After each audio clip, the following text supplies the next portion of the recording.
কুকুর আর বিড়ালের বন্ধুত্ব। এক বনের পাশে ছোট একটি গ্রামে টমি নামের একটি কুকুর ও মিনি নামের একটি বিড়াল থাকত। টমি ছিল সাহসী ও মজার, আর মিনি ছিল বুদ্ধিমতী ও শান্ত স্বভাবের। যদিও সবাই বলতো কুকুর আর বিড়ালের মধ্যে বন্ধুত্ব হয় না, কিন্তু টমি আর মিনি ছিল ব্যতিক্রম। একদিন টমি আর মিনি বনের ধারে খেলছিল। এমন সময় তারা দেখতে পেল একটি ছোট খরগোশ কাঁদছে। খরগোশটি পথ হারিয়ে ফেলেছে। টমি বলল, আমি দৌড়ে পুরো বন চিনি, আমি সহজেই পথ খুঁজে বের করতে পারবো। কিন্তু মিনি বলল, সাহস আর শক্তি থাকলেই সব সমাধান হয় না টমি, আমাদের পরিকল্পনা করতে হবে। তারা দুজনে মিলে একটি বুদ্ধি করলো।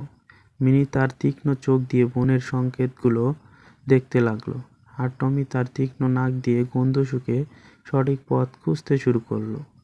এক সময় তারা খরগোশের মাকে খুঁজে পেল এবং খরগোশকে নিরাপদে ফিরিয়ে দিল। এই ঘটনার পর বনের সব প্রাণী টমি আর মিনার বন্ধুত্বের কথা জানলো। সবাই বুঝতে পারলো যে ভিন্ন ধরনের হলেও ভালোবাসা, সহযোগিতা আর বিশ্বাসের ভিত্তিতে সত্যিকারের বন্ধুত্ব গড়ে ওঠে। সেই দিন থেকে টমি আর মিনি শুধু গ্রামে নয়, পুরো বনেই বন্ধুত্বের উদাহরণ হয়ে রইল।